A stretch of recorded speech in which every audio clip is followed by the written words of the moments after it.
That's a challenge. You gotta bro. try everything at least once. This right? is what we're dealing with.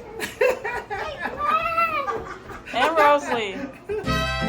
It took 2 years of rain checks, but we finally reconnected with our good friend Carl and the Santos Chronicles crew to do what every Chicagoan eventually does: revisit the Field Museum. And Nico living his best life, adding yet another Chicago gem to his growing list of local adventures. But this video isn't just about the Field Museum. We're also rating a few of Nico's all-time favorite spots, the places that sparked his love for animals, colors, and the random stuff that toddlers get obsessed with. Just a heads up, every kid is different, and entertaining Nico is not for the faint of heart. But we figured our impressions might help those of you with tiny humans in your life.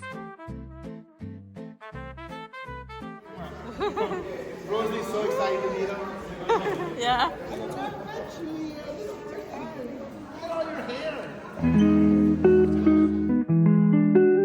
Nico's first local attraction? Lincoln Park Zoo. A solid win for a curious 1-year-old at the time. You had him at choo-choo trains and gentle animals. And yes, the zoo is totally free, minus a train. The zoo is stroller friendly. It's easy on little legs, it has smooth paths, close together exhibits, and just enough going on to keep short attention spans engaged. Back when he was still wobbly walking, we'd let him roam the quieter parts and explore the indoor play space at the Pritzker Family Children's Zoo, complete with crawl tunnels, soft caves, and tiny windows just his size. We give it a 4.5 out of 5. Nico's been to the Shed Aquarium a few times, first as a baby strapped to my chest, and more recently as a toddler. It's hands-on, mesmerizing, and just the right speed for his age. When he's not reaching for a stingray, he's face-to-face with magical underwater creatures. Admission can be pricey for shorter toddler visits, but we still give it a solid 4 out of 5.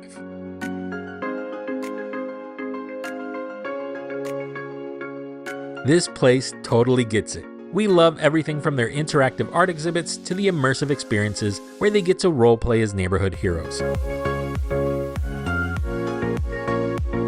The cozy toddler sensory room is also a big plus for the really little ones. Chicago Children's Museum is truly built for every stage, from crawling to chaos. The expenses do start to add up, especially when you factor in Navy Pier parking, but we still give it a good solid 4.5 out of 5.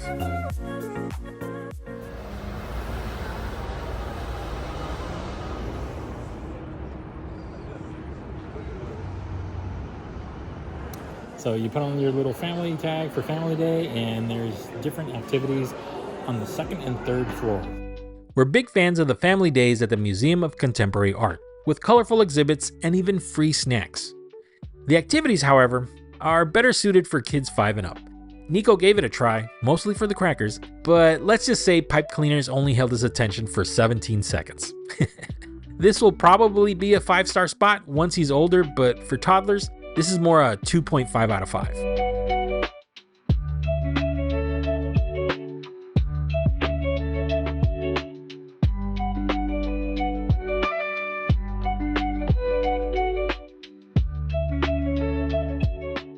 Surprisingly, Nico was into it, especially for the Thorn miniature rooms.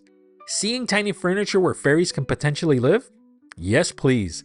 He had a blast wandering the halls like he owned the place. The Art Institute also has the Ryan Learning Center for kids, but it's better suited for older ones. Tickets can be pricey too if you're not taking advantage of the free resident days. We give it a 3 out of 5. Foot, left foot, right foot. Easy breezy. 5, 6, 7, 8, throw. Left foot, right foot. If you're looking for a toddler paradise, this is it. Maggie Daley Park gets it right, with a little section for every stage. From baby-safe turf to gentle climbs. It's basically a playground dream, with opportunities to reconnect with nature, even in the middle of the city. Nico really wanted to try the big kid slide zone, but had to sit this one out. Maybe next time, buddy. This one is an easy 5 out of 5.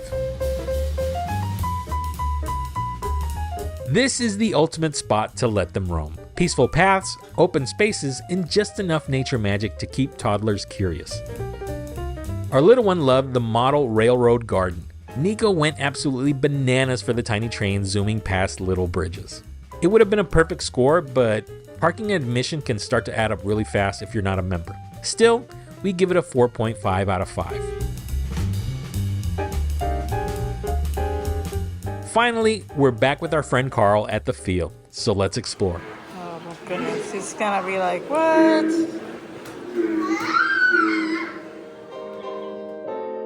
Carl knew the way to our hearts by starting with the family area.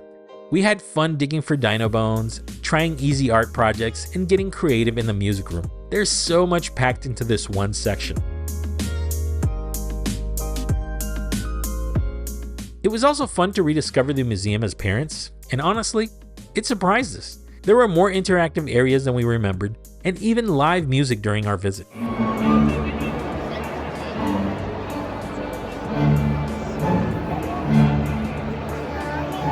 The dinosaur halls and the underground bug section definitely stole the show.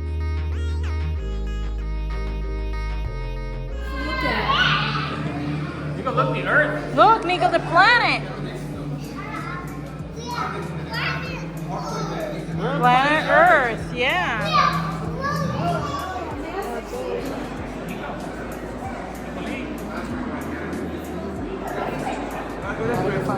Yeah, I'm just watching Nico walk around. Going crazy. Yeah.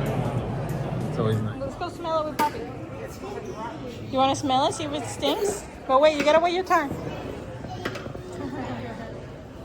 Ooh, no. Yeah. It's yucky. How was it? That smells like your feet. Oh my goodness. Nico, we're shrinking. We're becoming small.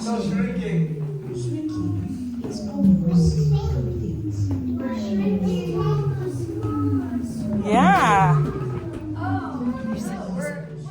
He's like, what is happening? What's going on? You want to touch it? Let's touch it.